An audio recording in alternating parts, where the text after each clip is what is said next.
Al quien tenemos, sí, del otro lado de la línea, es a Daniel Goyan, ex ministro de Salud de la Nación, de la presidenta Cristina Fernández de Kirchner, a quien, por supuesto, le damos la bienvenida y le agradecemos mucho que nos haya atendido y le pedimos disculpas también por la demora, por el atraso.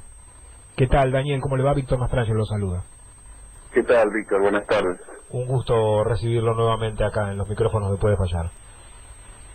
No, el agradecido soy yo. Daniel, la fundación que ustedes integran, la Fundación Soberanía Sanitaria, junto con Nicolás Keplak y otro grupo muy importante de sanitaristas, emitió un informe hace muy poquitos días respecto al estancamiento en los números de la mortalidad materna.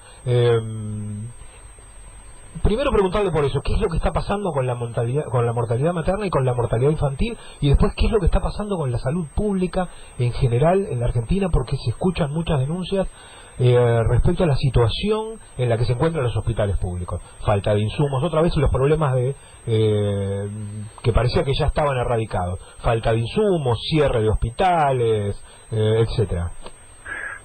Bueno, respecto a los informes que aparecieron de la Fundación, hay uno referido a la mortalidad materna por aborto, pero al que usted se refería es un estudio realizado sobre cómo está evolucionando la mortalidad infantil en la Argentina en estos 2 últimos años, ¿no? Y bueno, acá tenemos un problema porque estamos ante un verdadero silencio de radio en términos de información de los datos de salud por parte de la provincia de Buenos Aires y por parte del Ministerio de Salud de la Nación.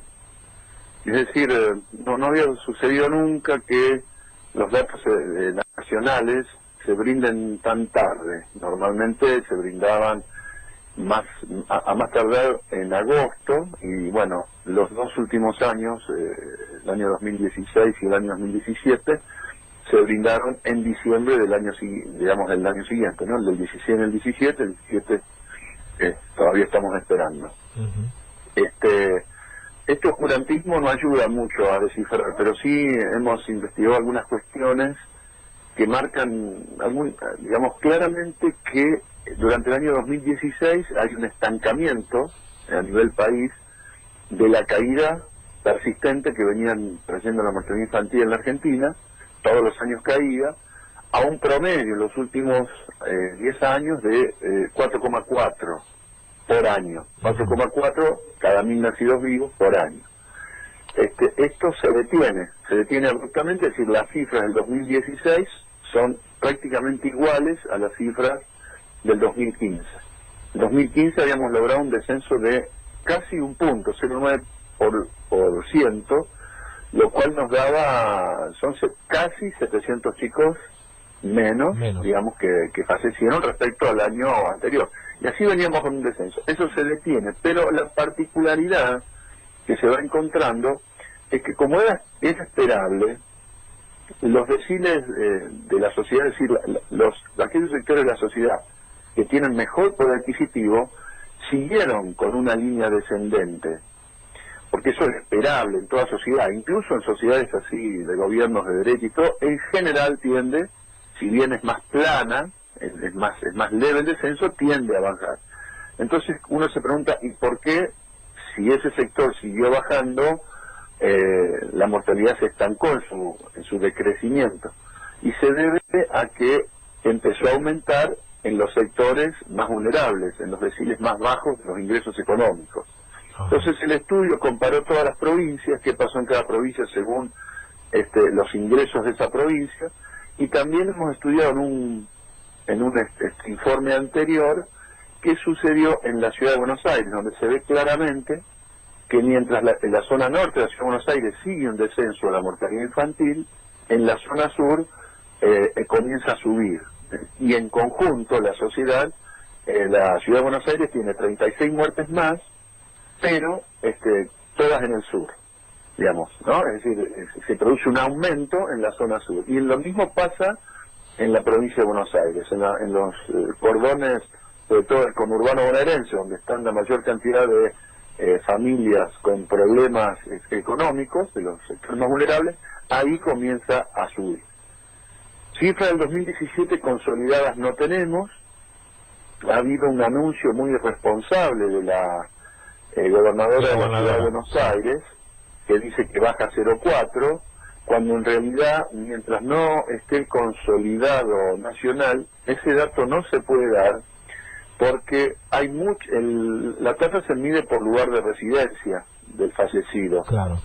Y muchísima gente del conurbano bonaerense, sobre todo de la provincia de Buenos Aires, muchísimos niños se atienden en el Hospital Garrahan, en el Hospital Gutiérrez. De hecho, la mayoría de las atenciones pertenecen a esa provincia, y las defunciones allí todavía no han sido comunicadas, así que siempre se hace una corrección posterior sobre los datos de la provincia cuando salen estos datos referidos a estos hospitales de la ciudad donde se atienden chicos de la provincia de Buenos Aires. Siempre se produce y disminuye, digamos, para mal el diagnóstico, porque generalmente ahí se producen muchas defunciones. Daniel, entonces, sí. ¿Qué tal? Mariana Wynn te saluda. Sí. Te quería preguntar, ¿influyó de alguna manera el cierre de Plan Cunita con este aumento de la mortalidad infantil?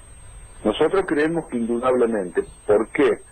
Porque en todo el país se han detectado aumentos de los casos de muerte por colecho, por ejemplo, ¿no? En La Pampa, 8 casos en una provincia con poca, digamos, población relativa, hubo 8 casos de muerte por colecho. Todavía no tenemos esos valores desagregados, pero de algunas provincias ya se conocen. Y además, en el 2017, además del empeoramiento de las condiciones de vida de los sectores más vulnerables, empezaron a desaparecer concomitantemente un montón de acciones de salud vinculadas no solo al CUNITA, que para nosotros ha sido importantísimo en esos 700 chicos del 2015, muchísimo que tuvo CUNITA, sino que se han debilitado a partir del financiamiento del Ministerio de Salud de la Nación y de algunas provincias, el sistema de lo que son las maternidades seguras, centradas en la familia. Con maternidades seguras son aquellas que reúnen todas las condiciones de personal y de equipamiento necesario para, si un parto se complica, actuar rápidamente para poder salvar a ese chico, y todo lo que tiene que ver con lo que es el seguimiento de cerca de esa embarazada, ¿no? Es decir, entonces tenemos por un lado el seguimiento, que era muy fuerte, sobre todo con el CUNITA, porque todo el mundo quería el kit. Cuando se conoció la calidad y la belleza de ese kit, se corrió rápidamente en los hospitales, empezaron a entregar los primeros, todo el mundo se anotaba y seguía había una chequera para cada uno de los controles, para ir siguiendo a la madre, que se hiciera todos los controles previos. Y si era una madre, por ejemplo, que vivía lejos del hospital, en una provincia donde no había mucho transporte, etcétera, se la ubicaba en una casa de medio camino, que se llamaba cerquita del hospital, cosa de que, ni bien se desencadenaba el parto, rápidamente se la podía tratar, y sobre todo las de riesgo social o biológico, ¿no? Particularmente esas madres se las controlaba muy bien. Todo esto iba atado con el CUNITA, no era una cuestión de entregar solamente el kit por una cuestión que también es muy válida, de tipo de reivindicación social, de darle alegría al nacer a los chicos. Era un seguimiento muy fuerte, muy fuerte de salud. Sí, de salud un poquito. Totalmente. Daniel, te agradecemos muchísimo esta comunicación, y bueno, por supuesto vamos a seguir en contacto, porque nos quedó, por ejemplo, pendiente el tema de hablar de la situación de los jubilados, ¿no? Y de la cobertura universal de salud, que y de la cobertura universal de salud, que es lo que aparentemente seguimos en algún momento que ustedes consideren. Muy pronto. Muy pronto, bien. seguramente. Muchísimas gracias. Gracias, chao. Era el exministro Daniel Goyan en comunicación con Puede Fallar.